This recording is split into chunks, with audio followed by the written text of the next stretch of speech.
Hey guys, Zelonius here. Welcome to another video on the channel. In this video today, I'm going to be talking to you about a tactic that I've tested out, I've tried, and it surprised me how effective it can be. If you're observant, you'll notice in the top left is the 4-2-3-1. Now the 4-2-3-1, you're probably thinking, well, Zel, it's always there, it's always very good. But it's not been as top tier this year as usual FIFA's. I don't think there's going to be a FIFA where the 4-2-3-1 isn't good. However, I think this year the 3-4-2-1, 5-4-1, and in particular for the whole of this FIFA, the 4-3-2-1 have been very dominant. So, what I'm here to do for you guys is show you a potential counter, in particular to the 5-4-1 and the 3-4-2-1. Definitely more so an issue on Nugent, I would say. I'm not sure if this formation is an amazing counter to the 4-3-2-1, but it's still going to be pretty good.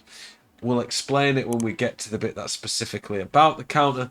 But the 4-3-2-1, not 4-3-2-1, I get confused. 4-2-3-1 is very solid, and this way of playing it is going to keep a lot of the strengths of it. If you like these type of videos, where I introduce you to new tactics, tell you the latest meta tactics, talk about the best players on the game, give you tips and tricks to help you improve at the game, then please consider subscribing. So anyone who knows my channel will know that generally speaking, when I'm playing a formation, I always have my ultra defensive and ultra attacking. At the moment, for a few months, it's been 5-4-1 and 3-4-2-1, but we're not going to use those most of the game. The majority of the game, we are going to be using the default, or not default, the 4-2-3-1. The default's the balance, that's just what you use for chemistry. But for the majority of the game, like I say, we're going to be using the defensive, and then we will switch to the attacking sometimes. But there's something a little bit different about how I'm doing it this time. So, the 4-2-3-1, the strengths are very obvious to me. You've got 4 attackers. Those 4 attackers up there, they're going to be able to interchange lots of nice attacking patterns. You've got 2 defensive mids. They sit in front of you back 4. Very good at helping recycle possession. The links between everyone is great. The main issue this formation has, and maybe why for a lot of people it's kind of struggled at times this year, is that it's not got 2 strikers. 5-4-1 doesn't. But the 5-4-1 is just so insane defensively and the overlaps it can get. That's one of the reasons that's so good. The 4-2-3-1 is very good in most areas, except for it's been fell behind a bit because of the attack this year. In terms of the players you need in it, the most important player is the striker in camp by far. 5-star, 5-star ideally. Rooney, someone like him, still great. But at this point of the game, there's a lot of top tier attackers. Left wing and right wing, they need to be quick. The left winger, ideally, and right winger, both 5-5 if you can. But there's great players like Diaby who still get into top tier teams. Are you sick of getting out teamed on FIFA? Want more coins to build that God squad you've always been dreaming of? Check out utnice.com, the best place to buy coins for FIFA 23. They're simple, easy to use. Use code ZEL at checkout for a 5% discount. Check out utnice.com today. Just make sure if you're playing someone who's not got a 5-star weak foot, you're on the right side. So a left footer will be on the left. A right footer will be on the right. The CDMs, you want them to, at this point of the game, with how many good players there are, to be good at everything. However, that's not always possible. If you've got some of the bigger players like Vieira, Makalele, Paulinho, Casemiro, make sure that you only have one of them. You need one that can go forward in this. And then for the defenders, it's pretty standard. Our fullbacks aren't going to be attacking too much, so you don't need to worry about that. In terms of the tactics, the default one that I have is a pretty normal one, 40 width, 40 depth, lower width and lower depth than some of the formations I play. The reason for this is because I'm really trying to make sure that we're compact, hard to break down, and not going to be easy for people. At the end of the day, if you make it too easy for people to break down, you're going to struggle a lot. But 40 width in this formation is pretty compact. The depth low, we have a low block.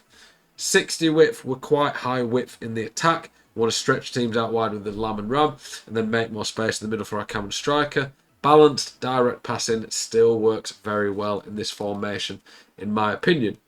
For the instructions, stay central, stay forward, and then come back on defense on all of our cams.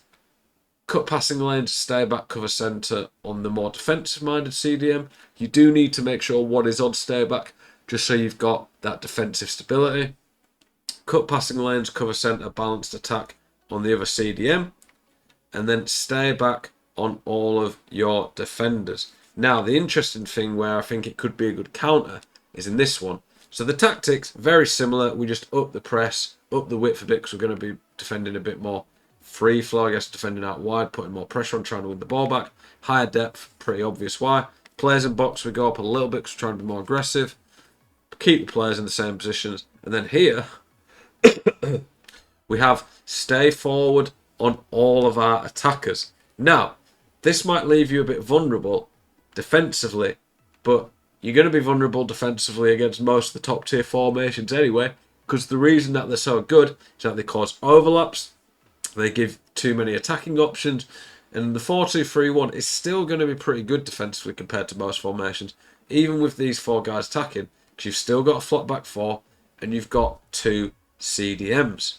Now, the stay forward basically means, and one of the reasons that a lot of the top tier formations are so good this year when it comes to attacking is simply put, they leave a lot of men forward, they get overlaps, and when they do that, their main weakness is they can be countered. The 4-2-3-1 historically, people used to play it like this a bit, but it hasn't really been used like it for a while. One of the reasons it's so good and popular normally is because you just put all the cams on, come back on defence, and then you basically defend with everyone except the striker, which is very hard to break down. But because this formation struggles with the attack a bit this year, it's not been as popular.